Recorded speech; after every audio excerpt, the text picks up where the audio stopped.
So they make their appointments online, and again they can even start their interval history through an electronic form online. They can do all the registration online.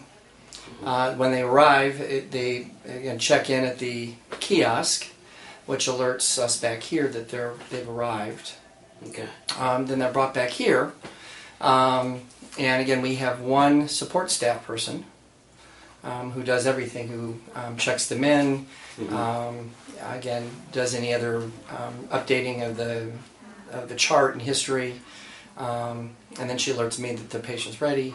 And then sometimes she stays in the room and actually scribes for me as I'm interviewing the patient. She's actually entering it into the computer. And the other interesting thing is, again, if we're going to see a patient back, we actually don't typically schedule their return appointment. We actually leave that open and say, I want to see you back in 2 weeks, and then let the patient go back online when a day or so before they want to come in, and because a lot of people don't know what they're going to be doing in 2 weeks. I mean, if I want to see you back in 2 weeks, you'd have to juggle your schedule probably to find a time, versus I want to see you in 2 weeks, and you will wake up in the morning and say, oh yeah, this would be a great day. Yeah. Okay. Let me go see Dr. Crane today. Okay. So we really try to make the schedule really accessible to folks as well. Okay. Now, we also do follow-ups through what's called an e-visit. And so there may be something that, for instance, I may not actually have to see them in person, but we'll need to know, let's say, for instance, how's the medicine working, if it was a blood pressure medicine, how your blood pressure is running at home, etc. And we might elect to do that as an e-visit. So the patient actually then just goes to the website, fills out the e-visit form, sends it to me, I review the information, send them a message back, and including any other patient education material or whatever, and then that's a visit. Okay. So they actually don't actually come in. It's been a concept. The advanced medical home, or the patient-centered medical home, is a concept that's been discussed in family practice circles for the last 3 or 4 years. There are actually very few places that are actually doing even a fraction of what we're doing here.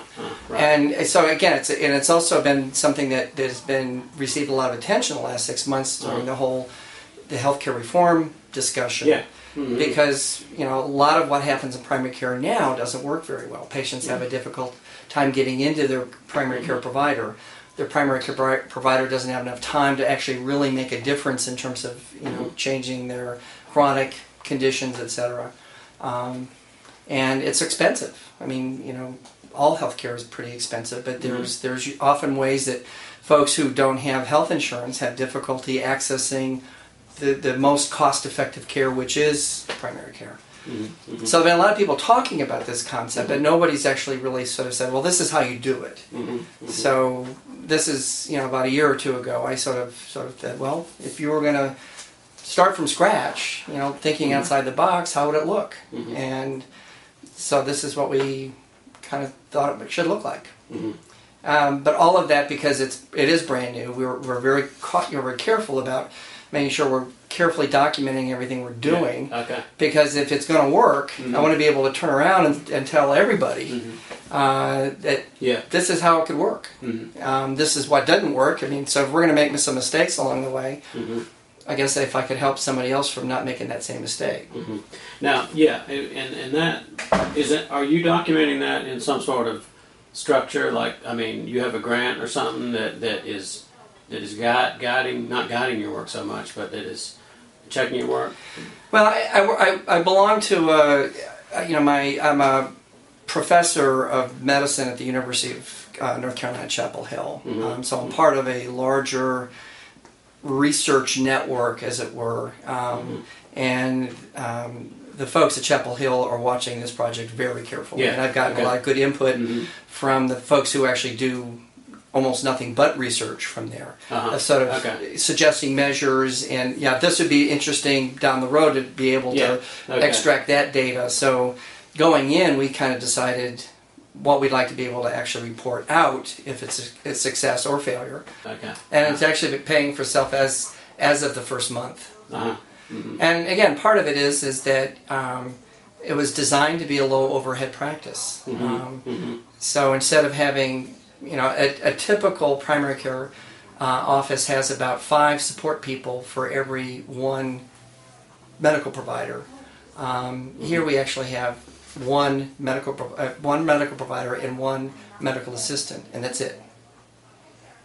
So all of the usual stuff, all the other layers of overhead, for the most part, other than the general overhead, like Laura's management to make sure that things get done, and the billing folks who actually send off the bills or whatever. Other than that, the actually overhead of the practice is really, really small. So we actually make money if we see 5 or 6 patients in a half day. And normally I have to actually see about 12 to 14 in a half day with the usual kind of overhead. Wow. So that just makes a big difference. Okay. Currently, about 1/3 of the patients are uninsured, and for the most part, working uninsured. And that's about 3/4 of all the uninsured folks in Henderson County, in fact, are employed and make actually more than 2 times the poverty level. And we think that's about 10,000 people in Henderson County by itself. About 3/4 of the uninsured, in fact, are employed, making twice the federal poverty level. And so, so 1/3 of the practice are those folks, and then 2/3 are people with insurance. And of the insurance, about half is Medicare or Medicaid, and about the other half is private insurance. The very first patient I actually saw here that very first day was a young man, he was 54, who hadn't seen a doctor in a number of years. And turned out he's got prostate cancer. He didn't know it, but we found it on screening. And he's doing great. But I think, again, I like to think that just because we're more accessible and it prompted him to come get medical care, that he's going to grow to be a nice old man. Wow. So he's going to be fine. What happened with him? Did you have to send him? Yeah, I mean, we found Part D for we found that he had this suspicious blood test, and he followed up with specialists and got his prostate cancer taken care of. He was insured, but he had one of those high deductible policies. So again, many folks like that actually act as if they are uninsured, because again, if the first $10,000 out of your pocket is out of your pocket, you go to the doctor a lot less often. Is that just somebody like working that buys their own policy just on the market? Okay. Yeah, a lot of folks, that's all they can afford. Yeah. So they get catastrophic care and think, well, I'm pretty healthy, I'll sort of try to stay healthy. But what happens is they don't get preventive care. Or when they do present, they'll frequently present much later in a course because, typically going to doctor's office is expensive. In this healthcare reform debate? Absolutely, which is why I think the timing of this project was so opportune. I mean, first of all, because there's so many more people who are no longer insured, having and because they're still employed though, having a place where they can come and it's a more straightforward model for them to be able to get care. Certainly really very valuable, and again, including being able to do an e-visit for a follow-up at a low rate and not have to leave work. I mean, so there's some real advantages for those folks. But again, because as you said, it's very difficult to make ends meet in primary care, and because I'm in the business of trying to train the next generation of primary care doctors, if I can't figure out a way for them to come and make a living doing what I do, they're not going to do what I'm going to do. They're going to do something else.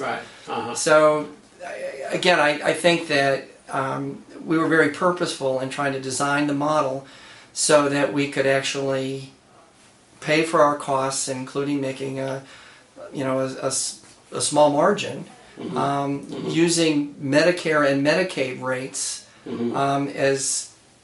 If we can make it with that, we can make it with anything. Because the rates are so much lower. And again, so I mean, I'll know for sure in another 6 to 12 months if that really is true. But so far, it looks like it's working out really well.